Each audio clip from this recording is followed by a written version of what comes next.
I'm Rob. And I'm Matt. And this is the Sacralith, the Archer's Tale VR review by Barefoot Gaming.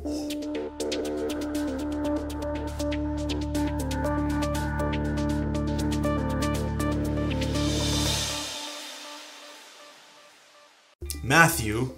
What is a Sacralith? I don't know. What is the Sacralith? What is the Sacralith, the Archer's Tale then? Better idea on that? Okay, yes. So essentially, you're an archer that has to shoot wave upon wave that is trying to attack your two companions as they make their way through the map. Who I think come from Assassin's Creed, by the way. Yes. They are wearing the white garb, as it were, and they're tough. They're really tough, so they can take a major beating. Mm-hmm. So not only do you just guard them by killing other enemies and teleporting ahead, but you have a slew of different kinds of powered arrows. Right. So, I mean, as you're shooting people, you'll slowly get these upgrades. After a while, you'll get a plus arrow or whatever that lets you level up a new kind of arrow. One of them can be like lightning, or it can slow stuff, or it can be explosive. There's multiple different kinds of them. Yeah, and some of them will heal your guys. You can play more offensive with exploding arrows, or you can play more defensive by upgrading what their weapons do and making them all glowy and stuff to do damage in a different way. Right. Number of levels, because you progress. There is a story, and you're bringing the stone from point A to point B, and that's what you're doing. Yep. One of the guys that was supposed to be bringing it dies at the very beginning. Right. That's no spoiler alert. That happens right away, and that stone is what gives you the powers. Right. So, how many levels, Matthew? There's roughly 8 levels that you'll go through. Some are in caves, others are on bridges. It really depends. Most of them are very, very dark. Yes. So, we were really scared that we weren't capturing anything when we were doing this. It just looked so black, but I'm really hoping you can see what's happening in the background. Is there anything else that I'm missing? I guess later on, at one point, you get to ride an animal. We won't say what kind of animal, but... Right. That's kind of the gist of the game. You just defend them. You go, it's node teleportation, so you jump from node to node. You can't just go anywhere. Yep, there's no walking or anything like that. Just click on the thing, move to it instantly. Yep, and again, room scale plays into it, because you can move around in the room, but I didn't see any options for snap turning or anything like that. You wouldn't do the sitting. Right. You're going to need some room to play this game. I mean, there's not really any reason to move around on room scale, because you're just going to move and look at your own guys or the enemies coming at you. And they're not ever firing at you, so you're completely safe just standing there. Yep, you're just covering them. I think we're ready for the score. Pros and cons, shall we?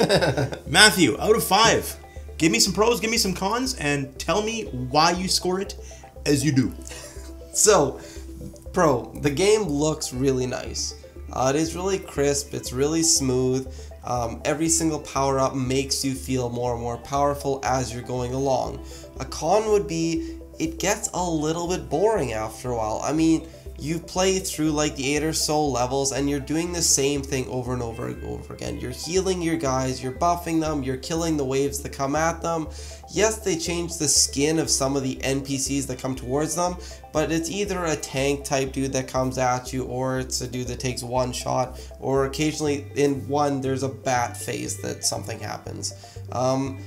For the game itself, I'd probably only rate it around a 3 out of 5. I mean, it's a fun game to kind of sit down and do it, but for the price point of $21.99, and for only, we got 2 hours of gameplay out of it, I just don't see how I can justify spending $22 for a 2-hour game that, I mean, it's just kind of the same thing over and over again.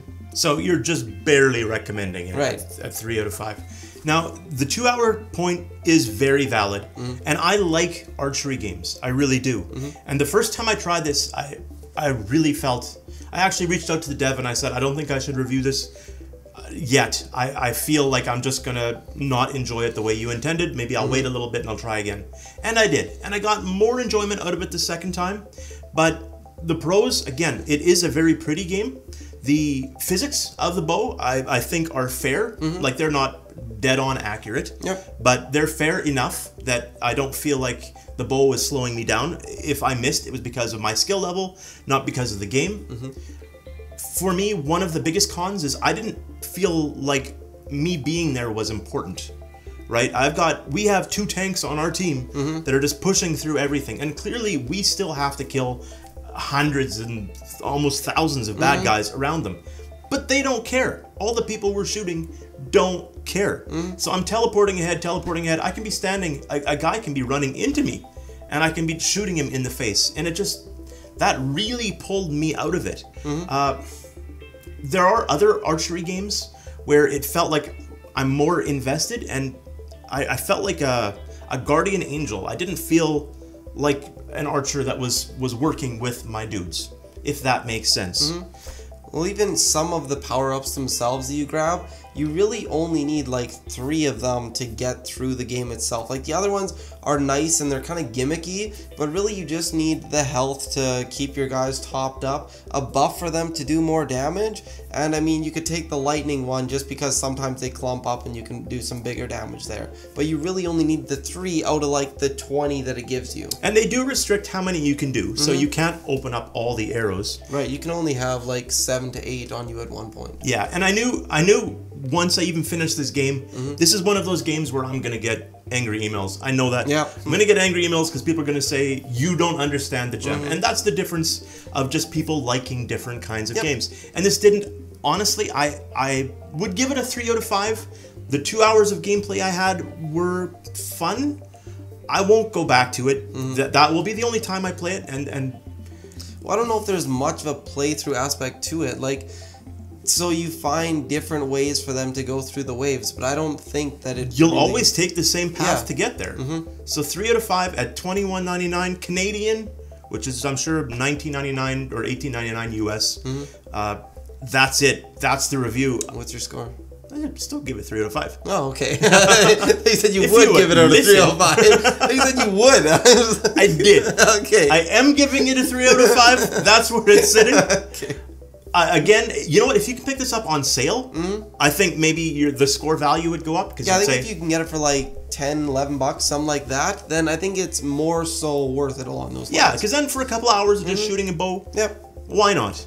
But at this rate, it's just barely over for us. Yeah.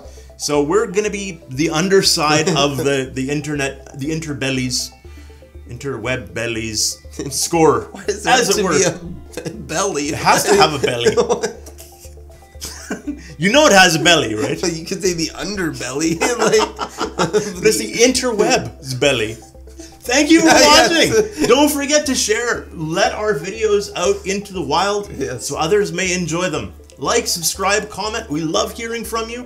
And we'll talk to you again real soon. See ya. See ya.